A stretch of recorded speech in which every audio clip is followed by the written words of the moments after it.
Le mythe européen a suffisamment bien fonctionné pour que ce soit très difficile aujourd'hui d'imaginer ce que serait une rupture avec l'Union européenne. Chaque, crise va être l'occasion de prôner davantage de supranationalisme. Alors que le droit international fonctionnait sur ce principe démocratique qui consiste à dire qu'on peut changer d'avis, eh bien, le droit européen, non. Peu importe la majorité que vous avez à l'Assemblée nationale, au Sénat, une loi de contrôle des capitaux serait déclarée illégale par le Conseil d'État, qui contrôle ce qui sort comme texte français au regard du droit européen. La question qui se pose derrière, c'est effectivement, est-ce qu'on peut avoir une politique de rupture en restant dans l'euro? Moi, je ne pense pas. Vous avez, parmi ces 27, des pays qui ont fondamentalement intérêt à ce que, le libre-échange, la mondialisation continue. On n'arrivera pas à, réformer le cadre du marché unique qui est le cœur des politiques européennes. On a, la question de la remilitarisation qui est un problème en soi et celui de l'austérité pour financer cette remilitarisation. C'est-à-dire que ce projet, c'est, l'austérité pour 20 ans. La sortie de l'euro et de l'Union européenne, c'est un affrontement contre la Commission, contre le patronat européen, contre le patronat national. Ce sera, j'espère, une bataille contre tous quasiment, sauf contre les peuples.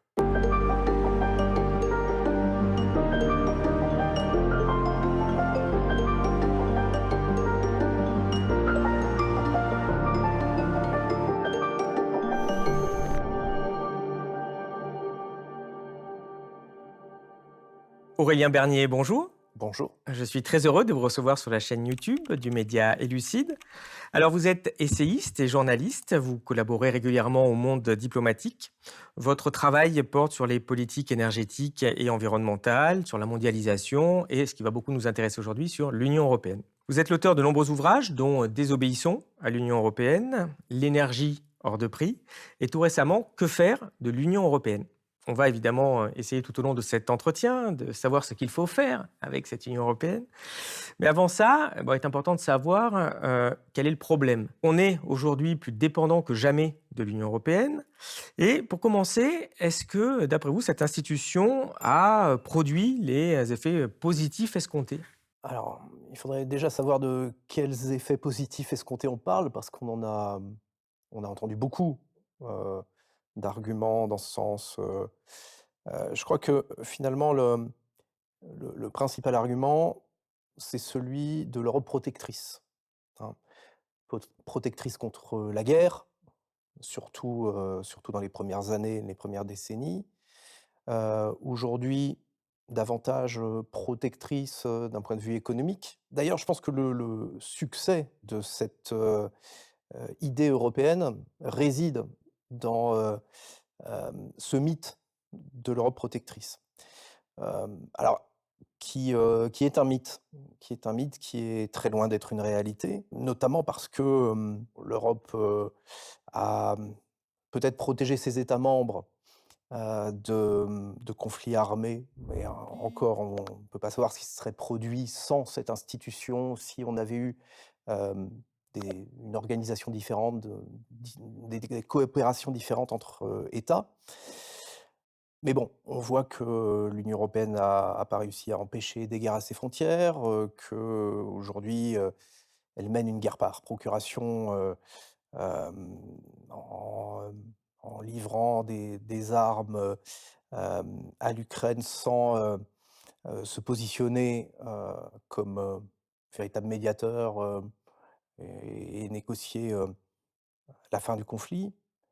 Hem et sur le plan économique, l'Union européenne, hem, qui, a toujours été conçue comme, un espace de libre-échange, même si à l'époque, cet espace de libre-échange était, protégé, de l'extérieur. Il l'est beaucoup moins aujourd'hui. Cet espace de libre-échange s'est aujourd'hui complètement inséré dans la mondialisation et ne remet pas du tout en cause les règles de la mondialisation et au contraire, en est un des rouages, un des principaux leviers.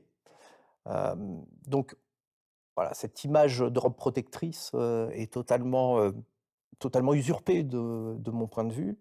Mais voilà, c'est quelque chose qu'on continue à entendre, qui est rabâché par les élites, parce que c'est une caution, une façon de cautionner cette construction européenne et finalement de ne pas aller s'interroger sur, ce qu'il y a derrière, à la fois en termes de mécanismes, et d'intention politique, parce qu'il y a une véritable intention politique. Justement, sur cette intention, politique, vous parliez de la guerre en Ukraine. On a vu aussi récemment le revirement de Trump sur le commerce international, qui a, bouleversé, les élites, européennes.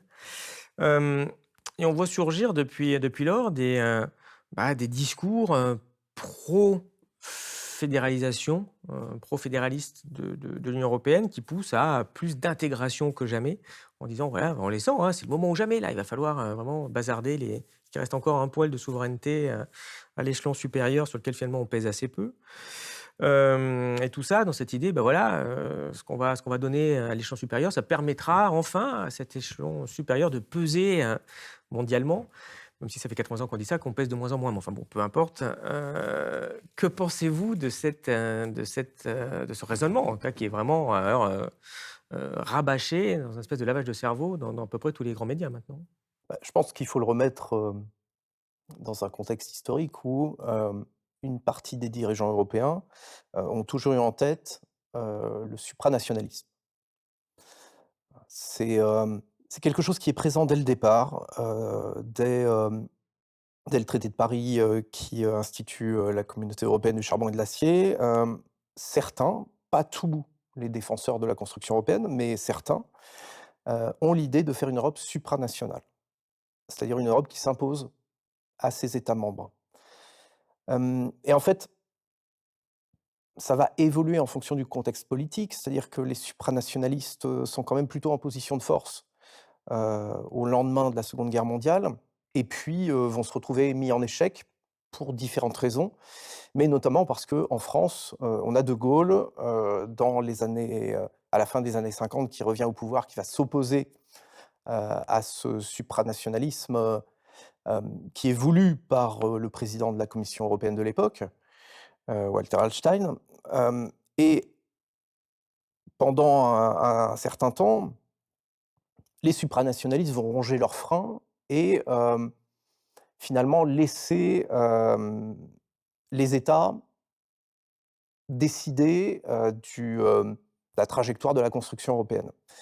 Hem, mais par contre, dès que, De Gaulle quitte le pouvoir, on a déjà une première inflexion et puis, on a évidemment un tournant extrêmement important, dans les années 80-90, bon, on reviendra peut-être dessus, mais avec, l'acte unique, le traité de Maastricht, qui vont, renforcer le supranationalisme européen. Et en fait, chaque, crise va être l'occasion de prôner davantage de supranationalisme. Et on a aujourd'hui au niveau national encore, une limite, dans les constitutions, au supranationalisme européen. Alors une limite qui est assez ténue, mais elle existe et voilà la crise actuelle est prétexte à essayer de, supprimer finalement cette limite et d'aller vers un quasi-fédéralisme. C'est un combat, historique d'une partie, des dirigeants européens, pour imposer, cette primauté, européenne, par rapport, aux États. Mais là, quand on vous écoute, on sent qu'on touche, je dirais presque au cœur, du mécanisme démocratique, parce qu'évidemment, bah, s'il y a pas de souveraineté, il y a pas de démocratie.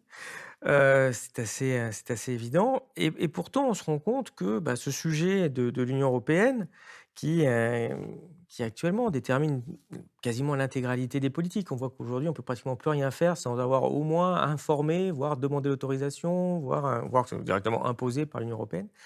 Donc c'est un sujet central et pourtant, c'est très peu discuté médiatiquement.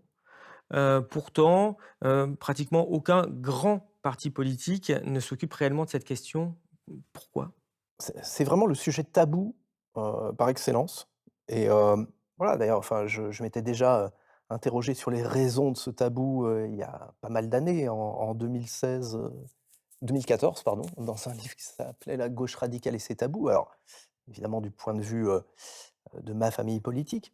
Mais, je pense d'une part que, le mythe européen a suffisamment bien fonctionné, malgré tout, il faut le reconnaître, pour que ce soit très difficile aujourd'hui d'imaginer ce que serait une rupture avec l'Union européenne. C'est tellement intégré, on a tellement, intégré cette idée de protection, encore une fois, et pas seulement contre la guerre, mais, voilà, ce mythe de l'Europe qui protège a fonctionné. Et si on voulait, véritablement décrire ce qu'est l'Union européenne, décrire, l'impact de ces politiques libérales, de ces politiques d'austérité, du choix du libre-échange, c'est un travail de déconstruction qui demande beaucoup de pédagogie et qui demande d'aller contre des idées reçues.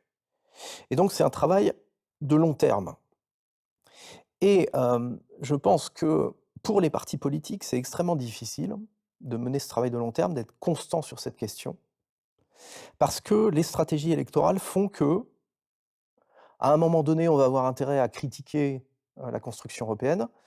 À d'autres moments, on va, heu, quelque part la cautionner, ou en tout cas cautionner l'idée qu'il, faut faire avec et qu'on pourra la changer, dans un sens plus social, plus écologique, et cetera. Et en fait, c'est là où on aurait besoin d'une vraie réflexion de fond.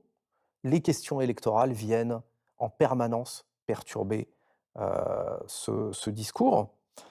Hem Et donc, comme le sujet est extrêmement, gênant, finalement, heu, on a tendance à l'évacuer.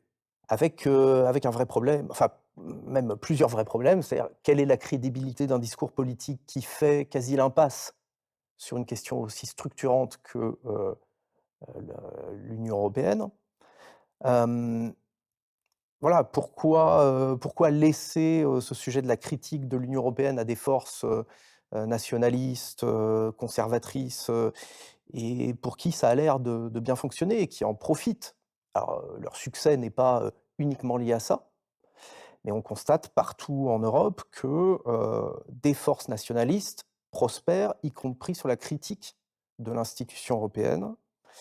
Voilà, moi je trouve que c'est un tabou, dangereux, d'une part parce que, il profite à des ennemis, et que, on ne peut pas créer de courant d'idées, hem en changeant de discours à chaque élection, ce qui est malheureusement à peu près le cas.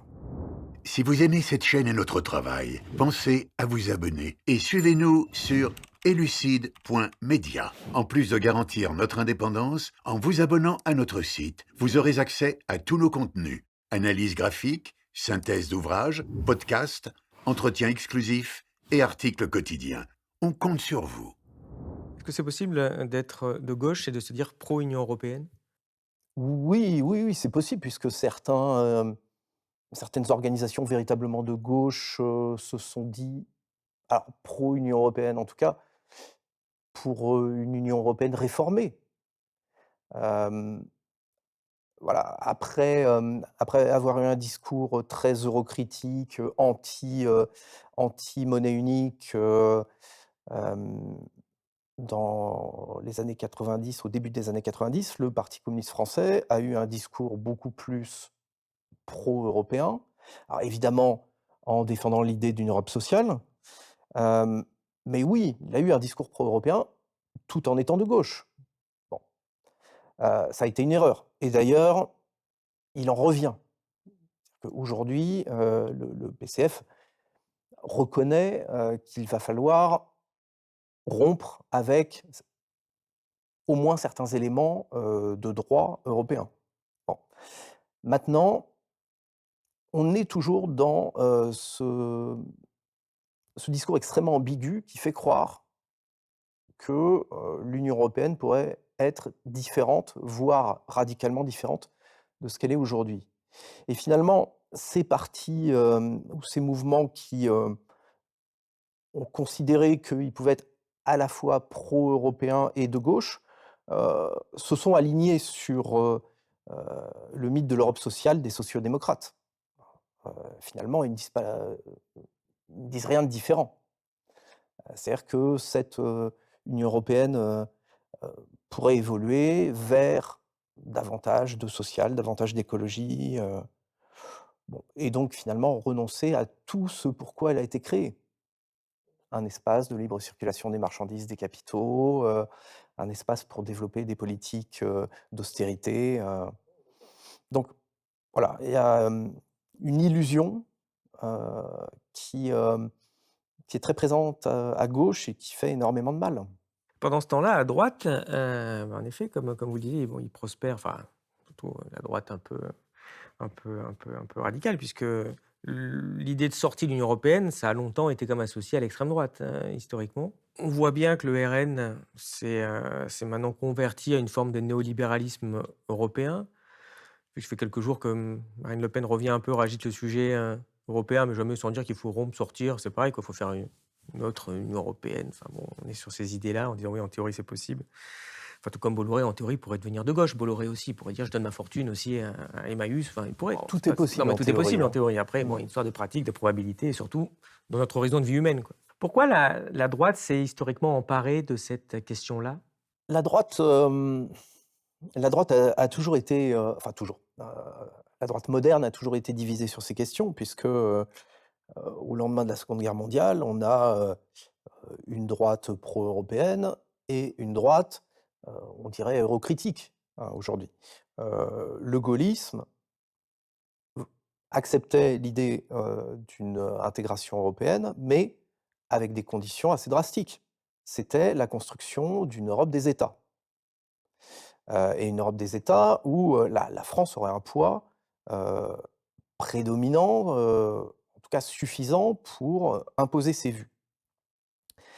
Heu, bon, à côté de ça, vous aviez, les chrétiens démocrates, français qui étaient tout à fait, européistes, donc la droite a toujours été divisée, mais la position de Gaulle était, était majoritaire dans la population, jusqu'à la fin, jusqu'à son départ, hein, sans doute, et cette droite, gaulliste qui prend la relève et alors bon, est-ce qu'elle reste gaulliste? Ça, c'est une grande question, mais en tout cas qui, assume l'héritage, de Gaulle, ne veut pas rompre avec, la politique, extérieure de Gaulle ou en tout cas pas, brutalement et reste sur une ligne, hem, qui ressemble quand même pas mal à celle de Gaulle, même si on a, le Royaume-Uni qui rentre, dans la Communauté économique européenne, même si, après Pompidou, Giscard est un président très européiste, mais on n'a quand même pas de grande rupture et cette grande rupture intervient, plus tard. Elle intervient plus tard, elle intervient au début des années 80 quand, la droite se convertit véritablement au néolibéralisme et à la construction européenne et où, alors d'ailleurs, bon, Chirac est passé d'un extrême à l'autre, hein, en 78, il est encore sur le discours, donc à la veille des élections européennes, des premières élections européennes au suffrage universel, il est encore sur un discours extrêmement critique de la construction européenne. On est en train de brader la souveraineté nationale, voilà, l'UDF pro-européen, c'est le parti de l'étranger. Donc on a ce discours et quelques années plus tard, on a un discours qui devient pro-européen, parce que, voilà, ce tournant libéral, se fait, à l'échelle européenne et que, on est en train de préparer, la relance, de l'intégration européenne sur des bases tout à fait libérales, et que c'est l'occasion d'en finir avec un certain dirigisme français. Et voilà, une fois que cette conversion a été faite, finalement, la gauche était plus ou moins acquise à cette idée européenne, alors avec, des sociaux-démocrates totalement acquis et puis, une gauche de transformation, finalement, qui s'est coulée dans ce discours de l'Europe sociale et une droite qui a abandonné le discours gaulliste historique de l'Europe des États, de l'Europe des nations.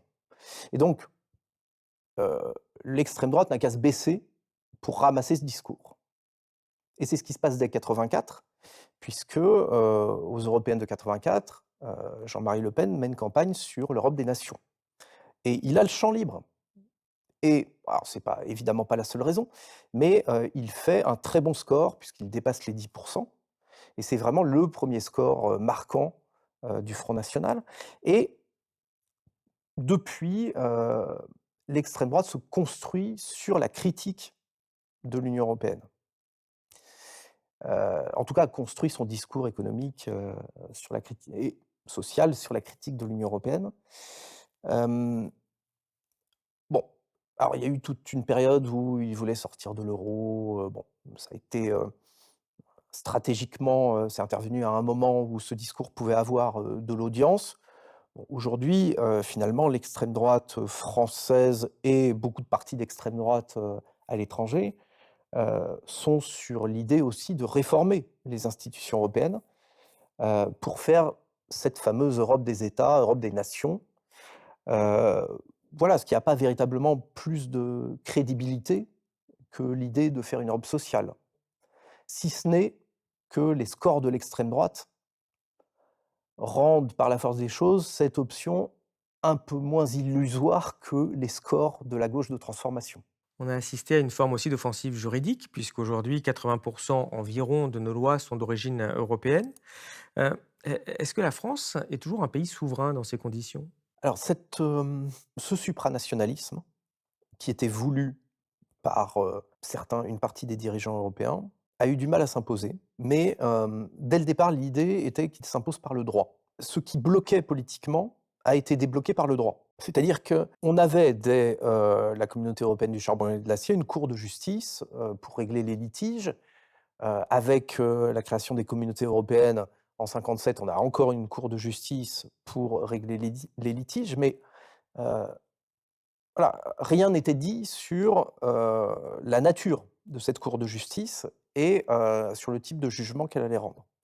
Et peu à peu, l'idée, alors qui était celle de la Commission européenne au départ, l'idée s'est imposée que cette cour devait, faire primer le droit communautaire sur les droits nationaux et que cette cour devait, se réserver l'interprétation des textes européens. Alors, voilà, pour prendre un exemple, le traité de Rome dit que les États doivent s'abstenir de mettre de voter de nouvelles lois qui instaurent de nouveaux droits de douane. Donc la question était de savoir si quelle était la valeur de cet article du traité de Rome. Et donc, la commission considérait que, cet article du traité qui dit que les États doivent s'abstenir de mettre en place de nouveaux droits de douane, doit s'imposer à tous, et qu'il est, d'application directe. C'est-à-dire qu'à partir du moment où, on a, signé le traité de Rome, où il a été ratifié, eh bien, on doit respecter, ce principe. Et la Cour de justice, dans les années 60, la Cour européenne de justice va commencer à, arbitrer des litiges et donner des jugements dans le sens de la primauté du droit européen sur les droits nationaux. Mais jusqu'aux années 80, les tribunaux nationaux ne raisonnent pas de la même manière et considèrent finalement que, le droit enfin, les communautés européennes sont une organisation internationale des organisations internationales comme les autres et dans le droit international, on signe un traité aujourd'hui. Si dans 5 ans, dans 10 ans, parce que le gouvernement a changé, la majorité à l'Assemblée a changé, le peuple veut autre chose, eh bien, un État, même signataire du traité il y a 10 ans, peut adopter une loi qui contredise ce qu'il a accepté il y a 10 ans. Bon, ça peut paraître absolument logique, c'est le principe de la démocratie et ensuite, il y a des procédures d'arbitrage, de règlement des litiges, dans le cadre du traité qui a été signé, mais ça paraît normal Bien de sûr. pouvoir Mmh. changer d'avis. Eh bien, le supranationalisme, c'est considérer que ça n'est pas normal et que en fait, ça doit être du tout ou rien. C'est-à-dire qu'on est dans, l'institution et on respecte son droit qui s'impose en totalité ou on en sort. Et cette doctrine de la Cour de justice européenne, a fini par s'imposer aux États membres parce que les tribunaux dans les États membres ont considéré, eh bien, que oui, le droit, européen était un droit à part, c'est-à-dire qu'il ne fonctionnait pas comme le droit international et qu'on ne pouvait pas voter une loi a posteriori qui contredisait un article du traité ou, une directive ou un règlement, européen. Cette bascule se fait en France, alors ça commence on commence à le voir dans certains jugements, dans les années 70. D'ailleurs, au moment où, on a au pouvoir un président de la République, pro-européen avec, Valéry Giscard d'Estaing. Mais, la vraie bascule définitive, c'est le Conseil d'État en 1989 qui, accepte la primauté du droit européen sur le droit français et qui l'accepte dans des conditions, très politiques. C'est-à-dire que les socialistes au pouvoir ont nommé au Conseil d'État des gens pro-européens qui partageaient, la vision, du Parti socialiste, en faveur de l'intégration européenne. Hem, voilà, on est, quelques années après, l'acte unique, évidemment rédigé par Jacques Delors. Mitterrand est président, Rocard, 1er ministre et heu, les dirigeants français veulent davantage d'intégration européenne et donc ils incitent le Conseil d'État à faire cette bascule, ce changement de jurisprudence et une fois que ce sera fait, ils vont le féliciter. Voilà.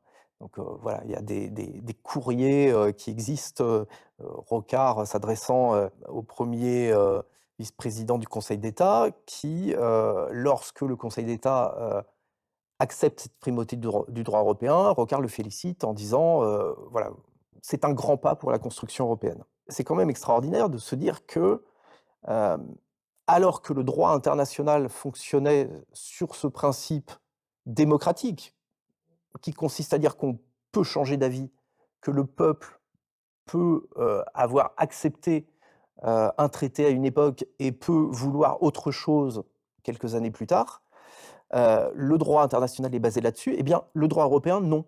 On va considérer qu'il prime, c'est un droit, particulier, voilà, qui relève d'autre chose, La religion, ça on peut rien y quasi, faire. Ah, on peut pas, oui, ça on peut pas quasi lutter, hein. Enfin, je veux dire, c'est et donc qui doit s'imposer en totalité aux États membres. Et ce qui est terrible, c'est que cette bascule, qui est extrêmement importante, voilà, parce que ça a des conséquences démocratiques évidemment, colossales, et puis des conséquences très concrètes, hein, on est en plein tournant ultralibéral, donc ça veut dire accepter, sans que l'État français puisse s'y opposer, la libéralisation de l'économie, prévue, dans l'acte unique. Hem, Tout ça, ça n'a pas été, commenté à l'époque. Alors ça a été très commenté dans les milieux juridiques, mais par contre dans les milieux politiques, ça n'a pas du tout été commenté. Alors que le véritable tournant en matière de souveraineté, il est là. Plus que Maastricht, plus que le traité de Lisbonne, c'est, ce renoncement en fait du Conseil d'État, devant la primauté du droit européen. donc ça veut dire qu'on peut plus voter des lois qui vont s'opposer à ces traités-là. On vous dira qu'en termes démocratiques, oui, bien sûr qu'on pourrait, mais d'abord vous, résiliez, enfin, en tout cas vous abrogez le traité. On voit bien ce que ça veut dire Mmh. d'abroger brutalement le traité, donc on va dire on peut pas quasiment pas le faire, enfin on en parlera un peu plus loin. Mais oui, en effet, c'est un tournant qui est assez important. On est en train de peut-être de vivre un autre tournant sur un autre sujet actuellement. Une fois qu'on a traité le droit, c'est quand même un acte fort de souveraineté, du pouvoir régalien. Il y a un autre pouvoir régalien qui est l'armée. Et là, on est en train de vivre actuellement un début de projet d'armée européenne, en tout cas d'organisation. On va mettre des centaines de milliards dans des dépenses de défense européennes. Qu'est-ce que vous en pensez de ce projet? Alors j'espère que ça va pas passer sous les radars et qu'on aura une mobilisation contre ce projet qui est absolument terrible parce qu'on a, la question de la remilitarisation qui est un problème en soi, et celui de l'austérité pour financer cette remilitarisation. C'est-à-dire que, ce projet, c'est, l'austérité pour 20 ans. C'est rigolo, Agnès Verdet-Molinier et les autres, ils applaudissent toujours sur des dépenses publiques comme ça. Moi, je comprends pas. C'est toujours mauvais, Oui, les dépenses publiques, mais alors pour acheter des carnons qui rouillent ou des oui, avions qui oui, rouillent, oui. ça, c'est aucun problème. Oui, Il y a oui et toujours puis c'est bon, jamais de problème, on a l'argent. ça fait tourner l'économie, Mmh. bon. En fait, ce qui est assez, marquant, je trouve, c'est qu'on a transféré des compétences à l'Union européenne, enfin, aux communautés européennes avant et à l'Union européenne. Hem, alors dans des conditions qui étaient déjà plus que limites, hein, parce que, hem, le j il n'y a pas eu de grand débat public, il n'y a pas eu de référendum, même si, la droite gaulliste était quand même très favorable au référendum. Il n'y a pas eu de référendum sur, le transfert de compétences, commerciales, à l'échelle européenne. Donc ce transfert qu'on nous dit librement consenti, selon la formule qui a été, constitutionnalisée, est déjà très limite, mais là, on a des transferts de compétences qui se font de fait, en douce. Alors aujourd'hui, on parle de la défense, on parle des questions diplomatiques aussi, mais on a un précédent sur l'énergie. J'étais venu ici en parler il y a quelque temps. En fait, l'énergie est une compétence qui n'a jamais été transférée à l'Union européenne. Heu, on a écrit dans le traité de Lisbonne que c'était une compétence partagée. Alors, la ligne de partage, on ne sait pas où elle passe.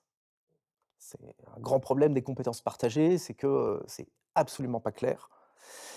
Mais avant, les questions énergétiques étaient de la compétence des États et progressivement, l'Union européenne grignote des compétences et puis avec, la guerre russe en Ukraine, là, l'Union européenne a été beaucoup plus loin puisque, elle a déterminé une vraie stratégie d'approvisionnement gazière, mais aussi, électrique, et au nom de la sécurité énergétique, là qui a été vraiment prise en main par l'Union européenne, hem, on a des choix qui s'opèrent de renforcer les connexions transfrontalières pour que l'énergie circule librement d'un État à l'autre et donc en fait, une compétence qui était nationale et qui est confisquée par l'Union européenne et j'ai l'impression que ce qui se passe en ce moment sur les questions de défense, et de diplomatie, c'est la même chose. C'est-à-dire qu'avec, la crise les crises gravissimes, hein, qu'on connaît, l'Union européenne en profite pour prendre la main et ce qu'elle prend, elle ne le rend jamais. Donc au niveau diplomatique, on voit bien qu'elle pousse ses pions pour alors soi-disant, pour que tout le monde parle d'une seule voix, mais en réalité pour que les États s'effacent derrière, l'institution européenne. Et puis, voilà, au niveau militaire, on a une espèce de résurrection de la communauté européenne de défense qui se profile peut-être, hem et voilà, qui, compte tenu des orientations, politiques et diplomatiques de l'institution sont très inquiétantes. Si on regarde aussi au niveau, économie, social, on se rend compte que on a voulu faire un marché commun, avec une monnaie commune, ce qui est quand même, une condition, forte. Pourtant, on n'a prévu aucune harmonisation, sociale et fiscale. Alors on a prévu des promesses, ça il y en a eu plein, mais en tout cas, on n'a rien acté là-dessus. Et sur le papier, ça semble finalement assez délirant d'avoir une zone de marché qui a la même monnaie, où il y a des écarts, par exemple, de salaire qui vont être quand même des dizaines de pourcents d'écart, ce qui forcément va poser de gros problèmes. Comme si on avait un SMIC qui était, je sais pas, à moitié prix, nous, en Corrèze ou en Lozère. Enfin, bah, ça bouleverserait comme l'équilibre du pays, avantagerait sans doute certaines zones, ça désavantagerait d'autres, que ça poserait un problème national. Mais dans la réalité, c'est bien ce qu'on a fait, quoi. On a fait ce projet qui a pas des conditions normalement, nécessaires pour que le projet marche. Pourquoi l'Union européenne ne réagit pas? Ah mais l'Union européenne ne réagit pas, parce que, je pense que ça n'a jamais été dans ses objectifs, que cette harmonisation, qu'on nous fait miroiter depuis des décennies, n'a jamais été un objectif parce que le patronat européen a tout à fait intérêt à profiter de telles différences de salaire qui aujourd'hui, je crois qu'on est sur un rapport de 1 à 6, hein, il me semble, quelque chose comme ça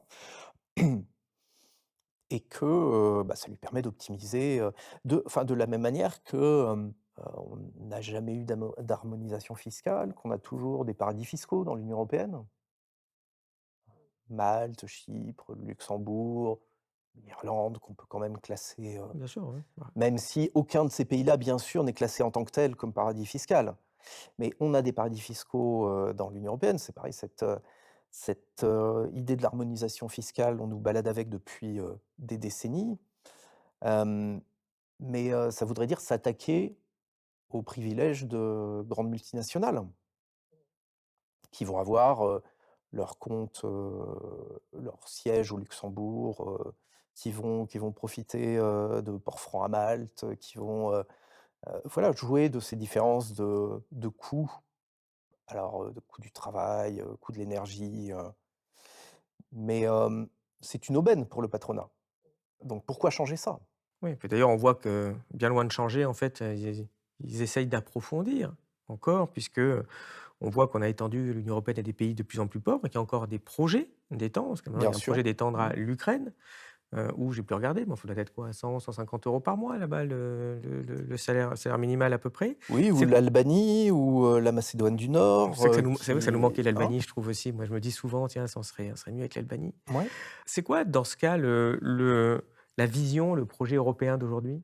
Pendant longtemps, il y a eu vraiment l'idée de faire un espace de libre-échange, le plus, vaste possible, tout en restant assez homogène. Hem et avec, surtout avec l'effondrement, du bloc de l'Est, des questions stratégiques, qui se sont posées. Il fallait absolument intégrer dans l'espace européen, hem, des pays qui sortaient, de l'influence de Moscou, pour des raisons géopolitiques et les 2 se sont combinés. Alors dans quelle proportion, tout ça et ça change en fonction des événements. Mais bon, on a un mouvement une intégration massive, quelques années heu, après la chute, du bloc de l'Est, où on fait rentrer des pays qui n'auraient jamais dû rentrer dans l'Union européenne, qui ne satisfaisaient pas les critères, alors les critères économiques d'une part, mais les critères démocratiques non plus. On a fait rentrer des pays corrompus, on a fait rentrer, heu, des paradis fiscaux, donc cette, conjugaison d'intérêts économiques et d'intérêts géostratégiques, a fait qu'on a voulu élargir très vite, en mettant de côté, les soi-disant valeurs, de l'Union européenne et qu'aujourd'hui on est en train de refaire la même chose avec certains États. Donc, par exemple, les Balkans occidentaux, hein, où on veut, essayer de les faire rentrer coûte que coûte dans l'Union européenne. Ça va être plus simple pour certains États que pour d'autres, parce qu'il y en a qui, libéralisent plus vite que les autres. Il y en a aussi qui, sont en froid avec, Poutine, d'autres qui sont beaucoup plus proches. Donc ce sera plus compliqué évidemment pour ceux qui sont proches de Poutine, que pour les autres. Mais de la même manière, à l'Est, on veut faire rentrer, les pays «amis» entre guillemets, ennemis, de la Russie surtout, dans des conditions qui sont assez aberrantes où, encore une fois, ces pays ne font pas les critères, d'adhésion à l'Union européenne. Mais, voilà, encore, et pour des raisons géopolitiques et pour des raisons économiques, on est prêt à les faire rentrer en urgence. On a, une institution qui permet de faire rentrer de nouveaux États membres et on les intègre et on s'assure de cette façon que, les politiques libérales qui vont être adoptées seront sans retour ou alors qu'il faudra les payer au prix de la sortie. Et la sortie, on l'a vu, enfin on l'a vu, on l'a pas vu, mais, en Grèce, la question s'est posée. Heu, on voit que ça peut être payé au prix fort. Je vous renvoie d'ailleurs à l'interview de Yanis Varoufakis qu'on a fait au mois de janvier ici, qui était vraiment assez impressionnante sur ce qu'ils ont vécu à l'époque. Alors, donc dans tout ça, on voit qu'il y a des conséquences aussi économiques qui sont profondes et on se rend compte qu'on est finalement bloqué comme ça dans une spirale où l'Union européenne pousse à toujours plus d'austérité. Et on nous explique que, certes, les recommandations de la Commission européenne ne sont pas obligatoires, ce ne sont que des recommandations, et qu'il suffirait peut-être de désobéir aux recommandations, qu'on pourrait être libre. Mais est-ce qu'il n'y a vraiment aucune conséquence à désobéir à l'Union européenne?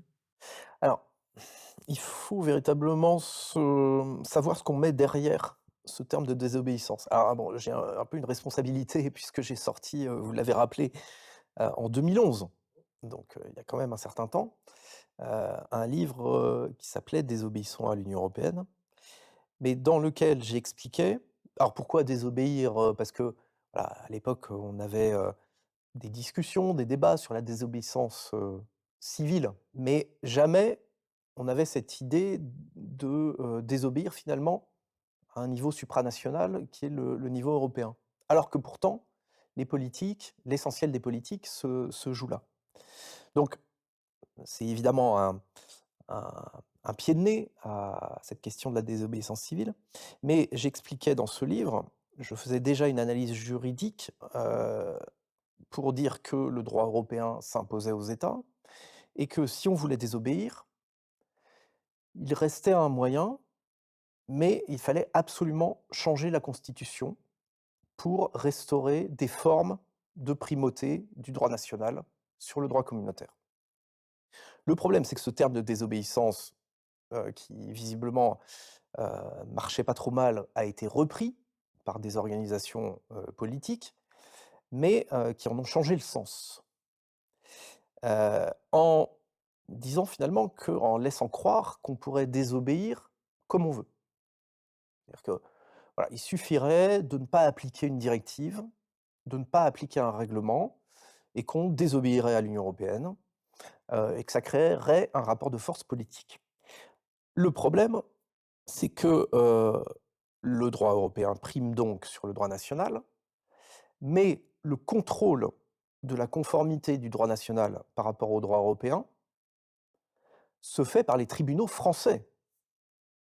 C'est-à-dire que si la France voulait véritablement ne plus appliquer une directive existante, par exemple, la mise en concurrence, dans, le domaine de l'énergie ou du gaz, de l'électricité ou du gaz. Si on voulait supprimer cette concurrence stupide qui provoque cette augmentation des prix, qui, provoque 10 appels par jour de gens qui veulent vous vendre la même chose et donc revenir à un monopole. Imaginons qu'un gouvernement, qu'une assemblée, dans ce pays, qui voudrait transformer les choses, veuille adopter une loi en ce sens, pour recréer un monopole de l'électricité par exemple, eh bien, les juges français considéreraient ce texte comme étant illégal au regard du droit européen et ce texte serait inapplicable.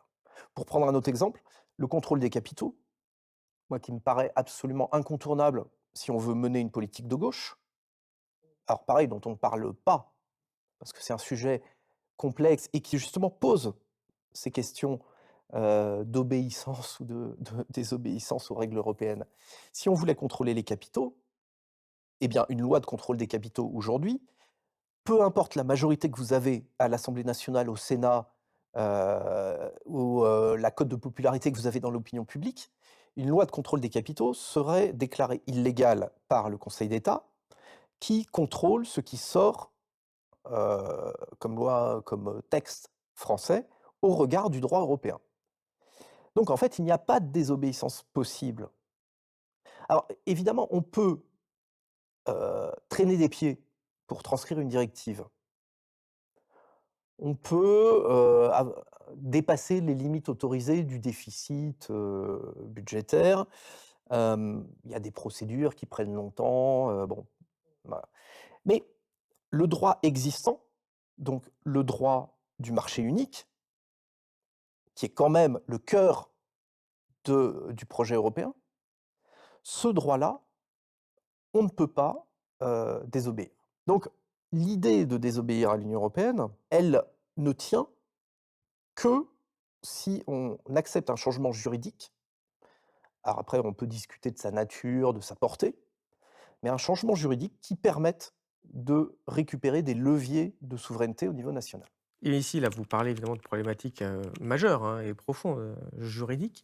Mais en plus, est-ce qu'on n'est pas aussi, très dépendant des mécanismes monétaires de la Banque centrale européenne, du financement de la dette sur les marchés privés, des, liens, diplomatiques qu'on a avec les pays, avec nos pays voisins et qui aussi sont des freins?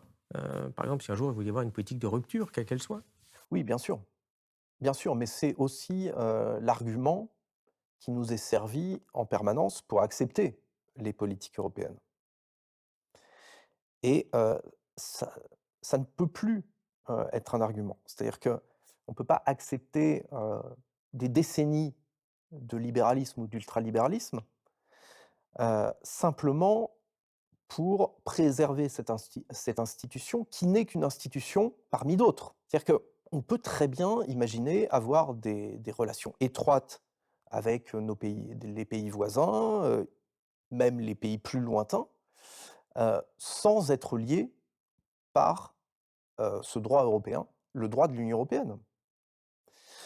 Et d'ailleurs, il existe une autre institution dont je parle, dans le livre, que quasiment personne ne connaît, dont personne ne parle, c'est le Conseil de l'Europe et à qui on doit, énormément de progrès sociaux et cette institution crée du droit international, pas supranational puisque c'est une organisation internationale, mais son droit ne s'impose pas, de la même manière que, le droit de l'Union européenne.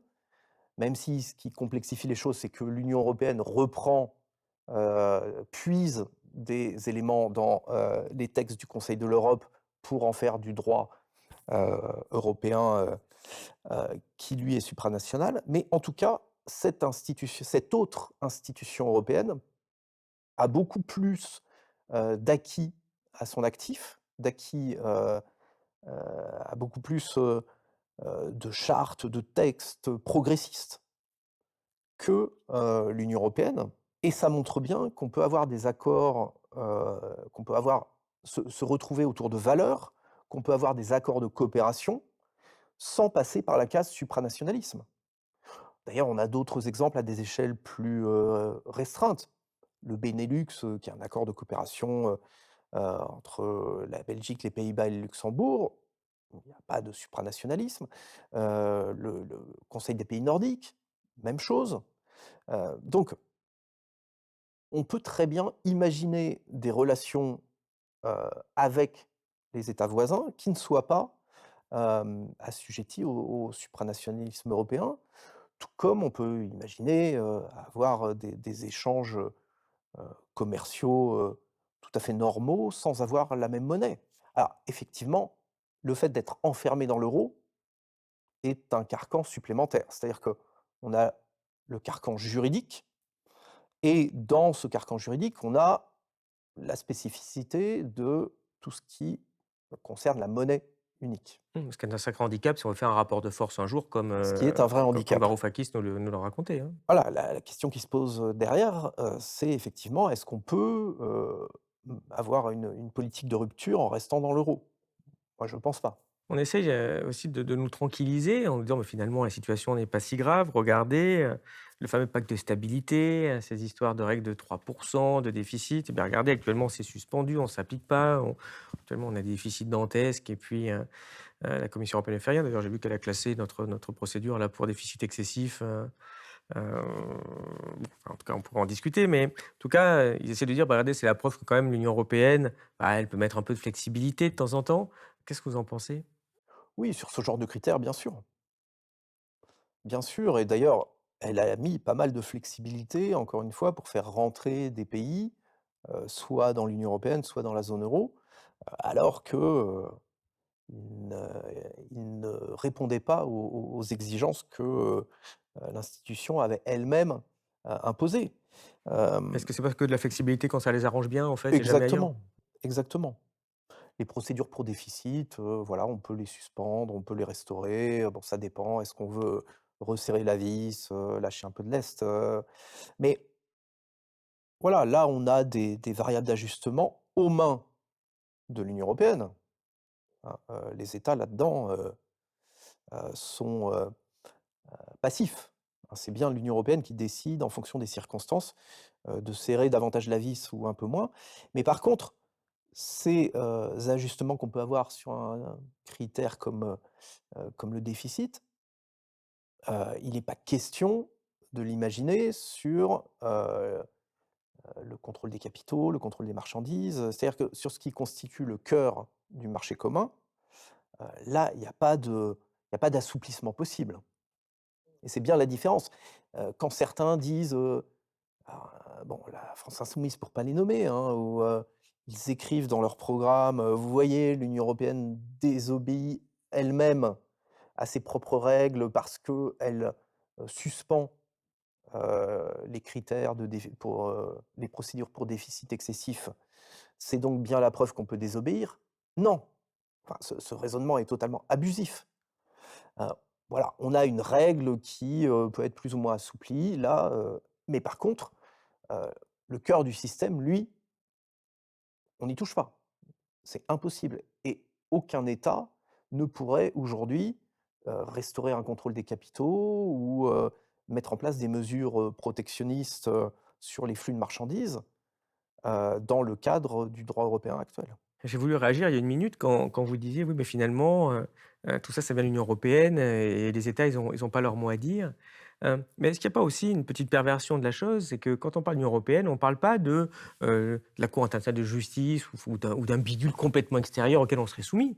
L'Union européenne, c'est les États réunis ensemble au bout d'un moment. Enfin, c'est ce mécanisme-là, on a l'air de l'oublier aussi, une forme de perversité où, bah, le gouvernement dit: «Bah, non, je suis soumis à l'Union européenne, mais on s'est mis tous d'accord avec mes copains qui pensent pareil de l'Union européenne pour faire ça sans l'avis des peuples», en fait, non? Ah mais c'est tout à fait vrai et ça sert à rien de sous-estimer, le rôle, la responsabilité des États dans ce qu'est l'Union européenne aujourd'hui. Mais en fait, ça ne change rien au problème. C'est-à-dire que, la droite libérale ou que les sociaux-démocrates aient voulu construire cette institution de cette façon et voulu cautionner les politiques, libérales, l'austérité, heu, les politiques monétaristes, oui, mais le problème reste le même pour les forces de transformation qui prétendent accéder au pouvoir. C'est-à-dire que cet existant européen s'impose à eux. Donc, même si effectivement les gouvernements ont leur antérieurs ont leur part de responsabilité indéniable, c'est ça n'est pas pour ça que, le problème est moins important et que le verrou européen, est moins, prégnant.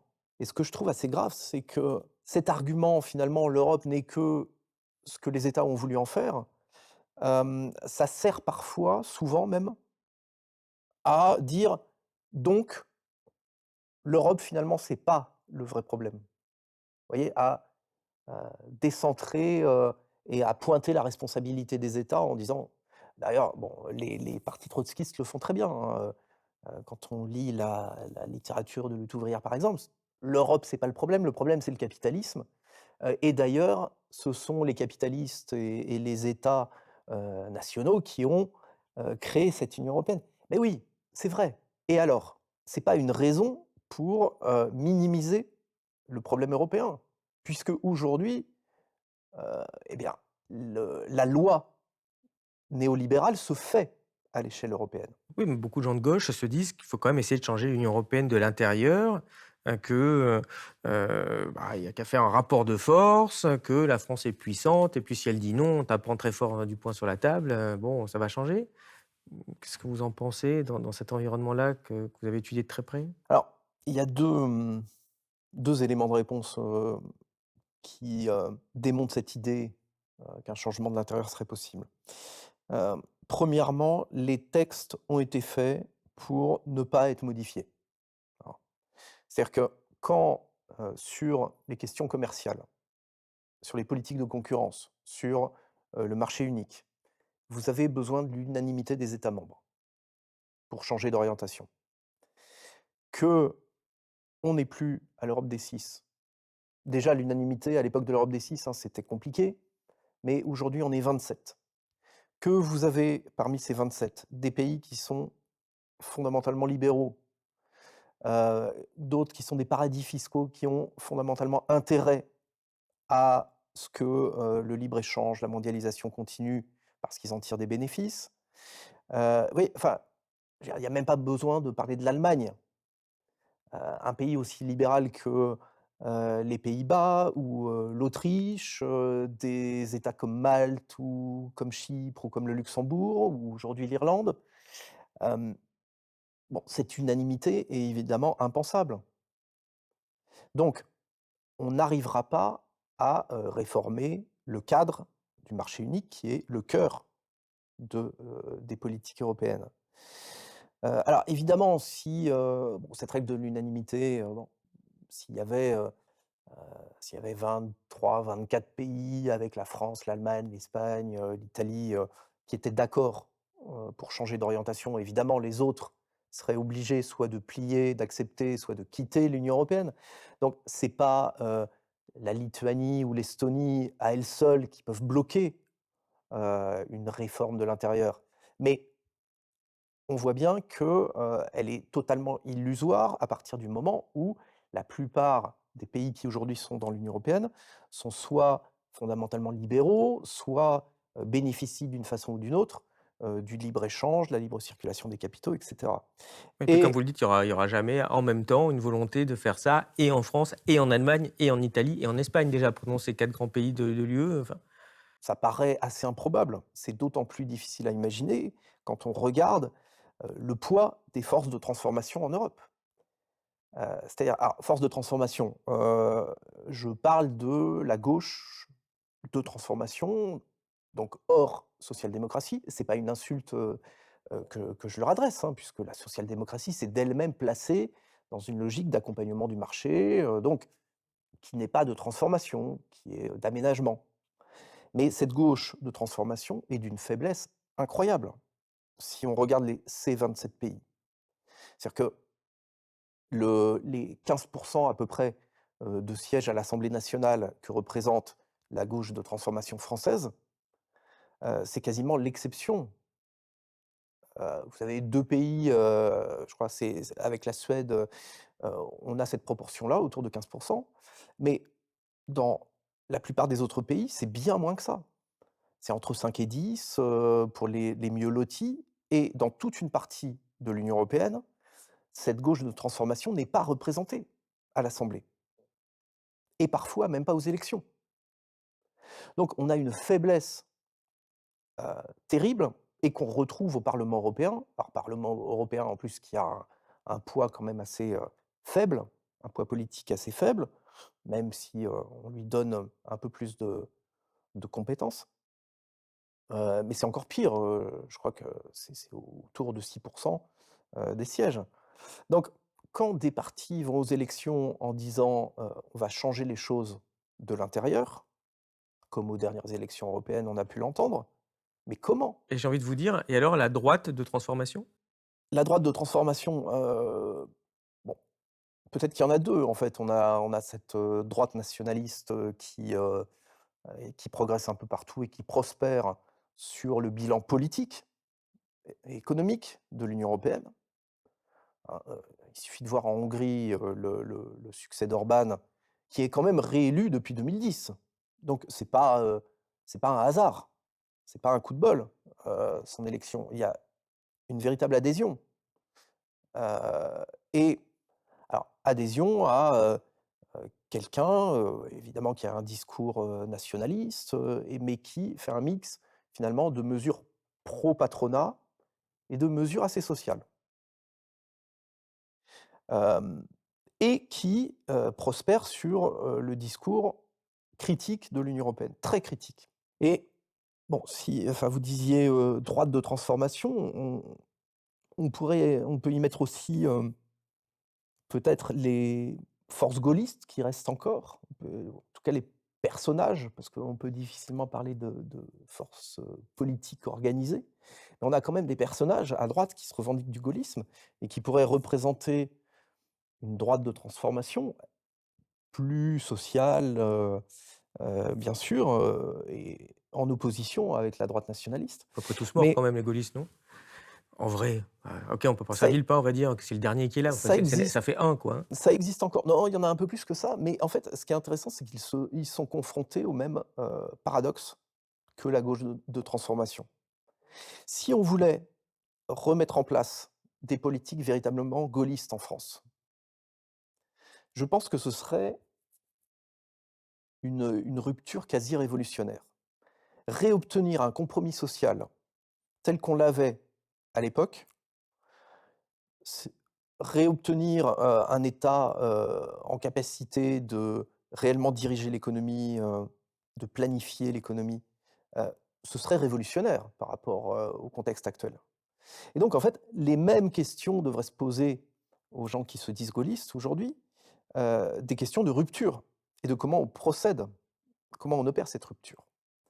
Finalement, moi je m'adresse dans le livre, à ma famille politique, c'est-à-dire la gauche de transformation, mais les gens qui se disent gaullistes aujourd'hui, devraient se mettre en position de répondre aux mêmes questions. Comment est-ce qu'on récupère ces leviers, de souveraineté? Et si on veut reconstituer un compromis social à la De Gaulle, quels moyens on se donne?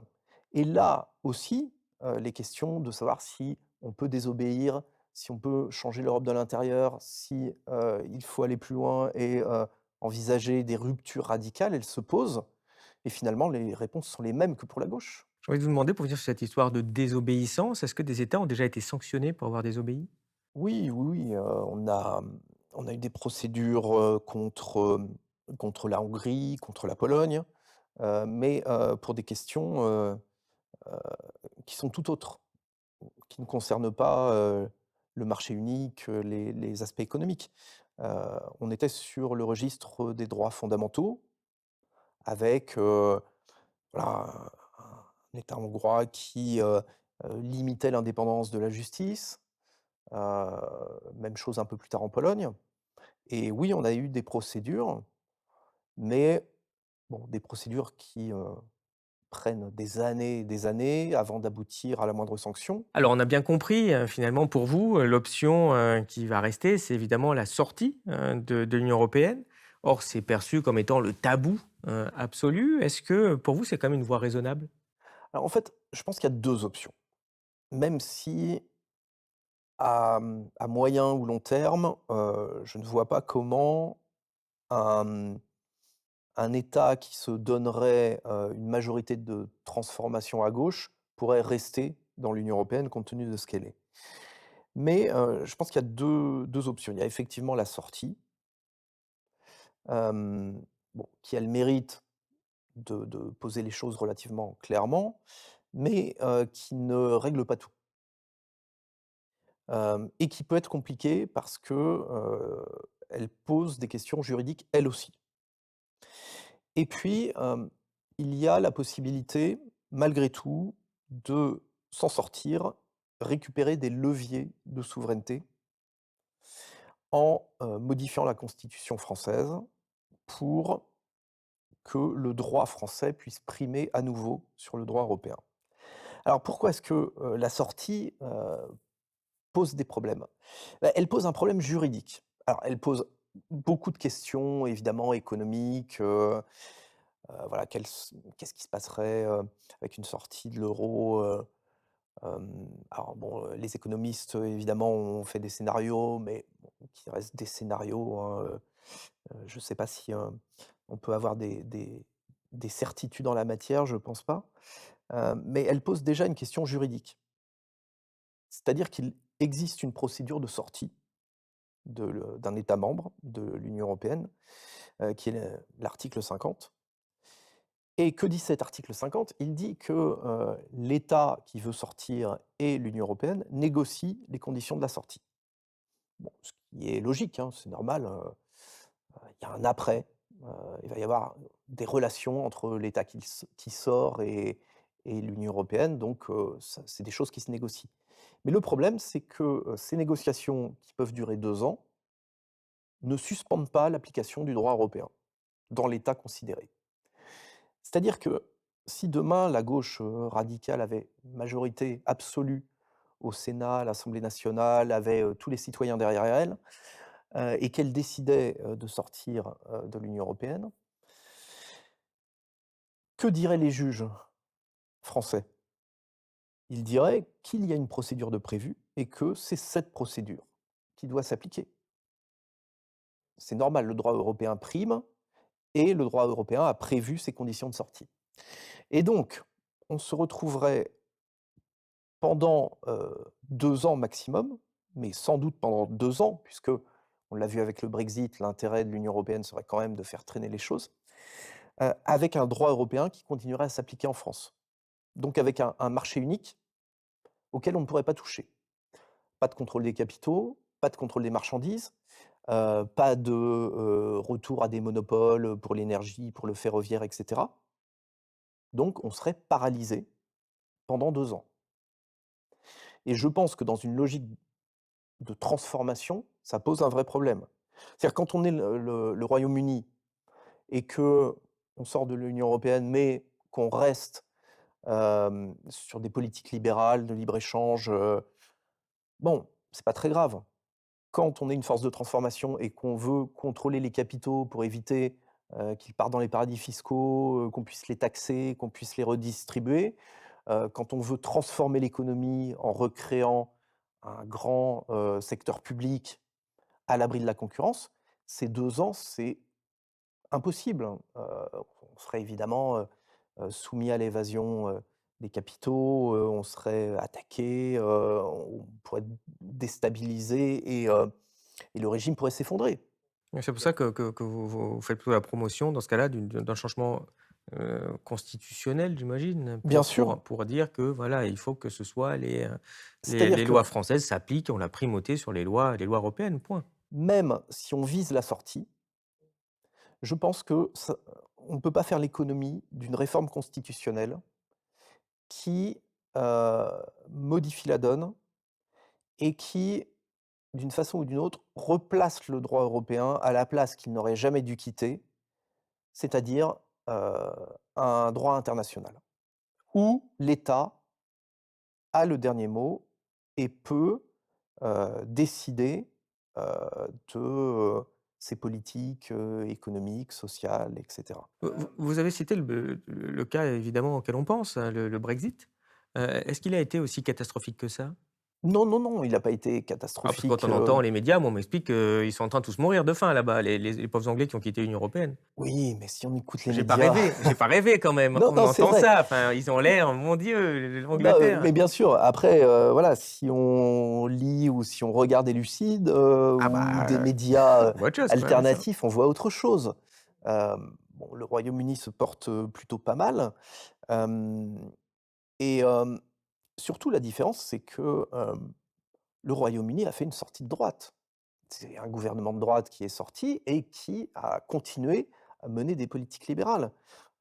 Moi, ce que je défends et ce que j'essaye de penser, dans ce que j'écris, c'est autre chose. C'est une sortie de gauche et c'est radicalement différent. C'est radicalement différent parce que ça veut dire que, on s'autorise à reprendre, en main des leviers pour mener d'autres politiques, des politiques de rupture. Alors, je ne dis pas que c'est simple. Il y aura évidemment un affrontement, on sera soumis à des pressions, terribles, mais ça change quand même la donne. C'est-à-dire que les Britanniques, ont voté pour la sortie, mais est-ce qu'ils ont vu une différence? Heu, les ouvriers britanniques, est-ce qu'ils ont vu une différence dans leur quotidien? Aujourd'hui, j'en suis pas sûr. Peut-être que, même si, il ne faut pas, fantasmer sur, les travaillistes au pouvoir, peut-être que des choses sont en train de changer aujourd'hui. Alors c'est pas la révolution, mais on est en train d'assister quand même à des choses qui n'auraient pas pu voir le jour dans le contexte européen. Notamment la renationalisation du rail qui est en train de se faire ou, la création d'une entreprise publique d'énergie que, les Britanniques sont en train de préparer, et qui, aurait été contraire aux règles de concurrence européennes. Mais tout ça pour dire que l'exemple, britannique, eh bien, c'est pas l'exemple, heu, qu'on doit mettre en avant. Ça montre que la sortie est possible, qu'il y a pas eu de cataclysme. Ça montre aussi que des forces même d'accompagnement, du, capitalisme, une fois débarrassés du droit européen, peuvent faire un peu mieux que ce qu'ils auraient fait avec le droit européen. Et ça veut dire que nous, qui, avons l'ambition de transformer la société, on pourrait faire bien plus. Donc, je crois que c'est la question centrale, en fait. Et c'est, c'est ça qui est le plus terrible, c'est que, hem, la le tabou, c'est même pas est-ce qu'il faut ou pas sortir de l'Union européenne.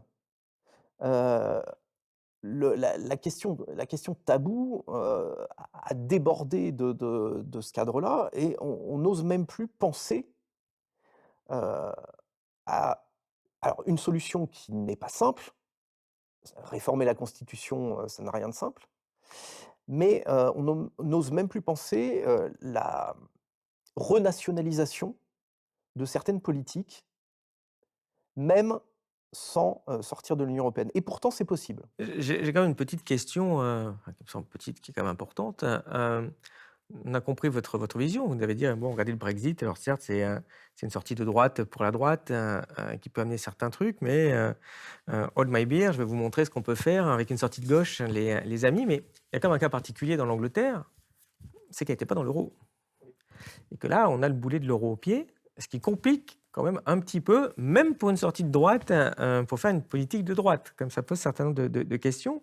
Mais voilà, est-ce que si, si vous sortez de l'Union européenne, de toute façon vous sortez de l'euro, ça va être un peu lié, hein. Les gens vous disent: «Bah, si on fait ça, ça va être la mort de nos économies». Alors qu'est-ce qui se passerait? Et est-ce que des économistes ont déjà travaillé sur ces scénarios de façon sérieuse? C'est une question essentielle et c'est vrai que j'ai lu assez peu de choses, approfondies là-dessus et j'ai écrit sans être économiste, des choses sur le sujet, mais qui mériteraient effectivement d'être étayées par des économistes. Encore faudrait-il qu'ils acceptent de se projeter dans un tel scénario. Hem, Ce qui est certain, c'est que, la sortie de l'euro et de l'Union européenne sont des conditions nécessaires, mais absolument pas suffisantes. Ça n'a d'intérêt que pour récupérer des leviers politiques, et faire pression sur la sphère économique. Par exemple, en reprenant le contrôle du crédit, qui était un outil, qui serait aujourd'hui, absolument indispensable pour, la transition écologique, par exemple. Et un outil qui existait, qui a été abandonné, parce que, voilà, on a abandonné le crédit aux banques privées, mais avec un contrôle du crédit et c'est pour ça que je parlais, du gaullisme tout à l'heure. Enfin, dans les années 70, c'était contingenté le crédit, hein, Oui, privé, oui, oui, donc ils bien faisaient pas ce que sûr, voulaient les banques, hein. bien C'était vous sûr. prêtez tant aux ménages, vous prêtez tant aux entreprises, pas plus, Exactement mmh. et on pouvait prêter, on on pouvait avoir des enveloppes par filière et des taux différenciés en fonction des filières et aujourd'hui, si on prêtait à un taux réduit, à des, filières industrielles, hem, voilà, heu, qui permettent d'avoir des technologies, respectueuses de l'environnement, là, on aurait un véritable levier. Bon, alors qu'on a plutôt tendance à subventionner, au contraire et puis, à laisser les activités polluantes polluer à partir du moment où elles sont rentables. Et donc ce sont ces outils, de contrôle des pouvoirs publics sur l'économie qu'il va falloir restaurer, si on veut véritablement changer les choses. Et bon, voilà, moi quand je lis, des publications des années 60 ou 70 sur, ces outils à la disposition des pouvoirs publics pour contrôler l'économie, j'ai l'impression qu'il n'y a pas grand-chose à inventer, qu'il y a des choses qui existaient à une époque, qui ont été supprimées parce que politiquement on a fait le choix de les supprimer. Il nous manque ce communiste Giscard d'Estaing quand même, ouais, disons quand même Saloperie! avec tous ces trucs, il contrôlait tout, l'économie, il contrôlait les prix, Et il contrôlait tout oui le gars. mais enfin, ça paraît incroyable de dire ça, mais ces outils qui existaient à cette époque, étaient tout à fait efficaces. Un investisseur qui investit en France et qui devait déposer une garantie, sur un compte non rémunéré et qui, s'il ne respectait pas ses engagements et bah, la garantie, elle était perdue. Ce sont des outils de contrôle et qui permettent d'exercer une pression sur les groupes privés. Bon, après, il ne faut pas se cacher que, ce sera une bataille avec les grandes multinationales, y compris françaises, Avec les marchés financiers. Total, Engie, les fonds d'investissement, mais voilà, si on ne mène pas cette bataille, c'est perdu d'avance. Petite question annexe d'ailleurs, s'il y avait un Frexit comme ça, est-ce que l'UE pourrait, y résister ou pas? Ou vraiment ça ferait imploser le système? Parce qu'on est quand même une grosse pierre dans l'édifice. J'ai arrêté d'avoir des certitudes sur des sujets comme ça. Ce que je pressens, c'est que, on n'est plus à l'époque de l'Europe des 6, où évidemment sans la France, il n'y avait pas de construction européenne possible. Aujourd'hui, on est à 27 et les intérêts, du capitalisme européen, pourraient faire que l'Union européenne, qui peut-être changerait de nom, heu, j'en sais rien, heu, pourrait continuer d'une façon ou d'une autre sans la France. En tout cas, considérer comme le font beaucoup d'organisations politiques eurocritiques, que ce soit les gaullistes, heu, même s'ils sont peu nombreux, que ce soit, la France insoumise qui, a mis cet argument en avant, considérer que, l'Union européenne ne survivrait pas sans la France et que donc, si la France l'exigeait, elle serait obligée de changer, ça je n'y crois pas. Mais ça m'amène à une question, qui sera la dernière pour conclure et qui est peut-être aussi, une des plus inquiétantes. Si dans votre idée comme ça, la France dit: «Je sors», est-ce que la Commission européenne n'aurait pas intérêt à saboter notre sortie pour que ça se passe extrêmement mal en France, pour que ça donne pas d'idées aux autres, pour essayer de garder son petit monstre à 26 pays, et peut-être que la France reviendrait assez vite, si évidemment elle se trouvait prise dans des récessions colossales, dans des problèmes financiers, dans des problèmes de cessation de paiement? Qu'il n'y aurait pas la Commission contre la France maintenant qui serait l'aboutissement de ça? C'est sûr, et c'est pas seulement la Commission. C'est la Commission et la finance et les grandes multinationales. Ça veut dire qu'il y a un travail, colossal à faire pour se préparer à ça. Enfin, on revient à, une question que vous m'aviez posée au début, c'est pour ça que le sujet est tabou. Parce que je pense qu'on ne peut pas faire les choses à moitié. C'est-à-dire que cette sortie, c'est un affrontement contre la Commission, contre le patronat européen, contre le patronat national. Il faut arrêter de rêver au patriotisme des patrons français. Enfin, même si, quelques personnalités politiques, souverainistes, comptent là-dessus, enfin même De Gaulle n'y comptait plus, hein, donc ce serait une bataille, ce sera, j'espère, une bataille contre, heu, contre tous quasiment, sauf contre les peuples. Heu et ce qui est assez impossible à mesurer, c'est l'effet d'entraînement que pourrait avoir une tentative de sortie des politiques néolibérales. Que feraient les syndicalistes, des autres pays? Que feraient les mouvements politiques, des autres pays si la France décidait, alors même pas forcément de sortir du à court terme, mais en tout cas de reprendre des leviers, de souveraineté au niveau national pour mener des politiques de transformation. Et là, évidemment, il y a une bataille qui va se jouer et qui serait, extrêmement intense et qui se jouerait certainement très vite.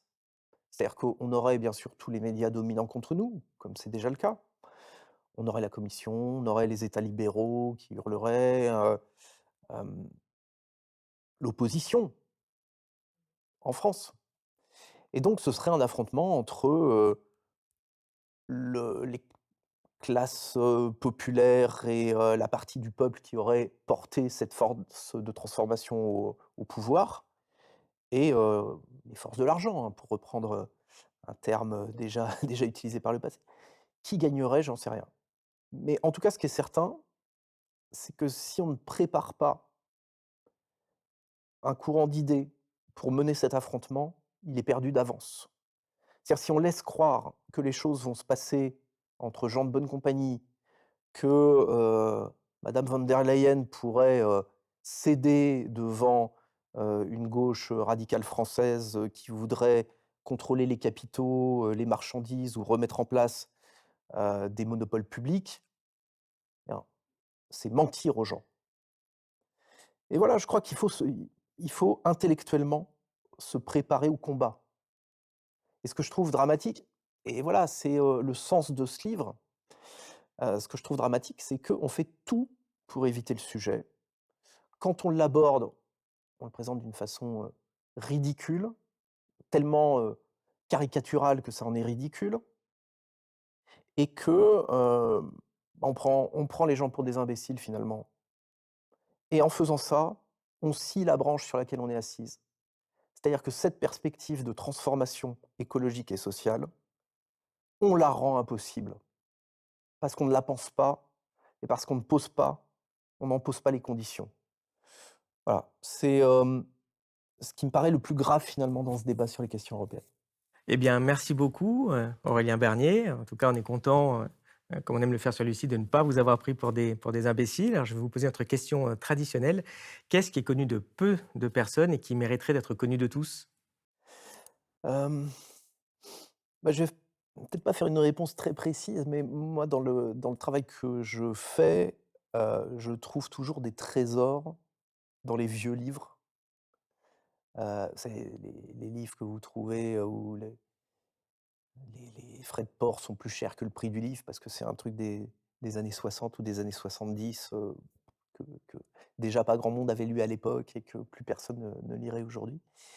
Mais on trouve des trésors, hem et on s'aperçoit que, les questions qui se posent aujourd'hui, souvent, ont déjà été posées, déjà été débattues et qu'on a plein de choses, qui ont été oubliées, heu, que finalement les solutions, que ce soit des problèmes économiques, très concrets, que ce soit, heu, les questions, sur la souveraineté qui ont traversé, les siècles, beaucoup, beaucoup de choses, ont été, théorisées ou ont été faites, ont été mises en œuvre et on l'a oublié parce que le discours dominant nous l'a fait oublier aussi. Donc il faut souvent revenir, en arrière, relire, retrouver des écrits anciens pour, savoir où on veut aller ou en tout cas en avoir une idée.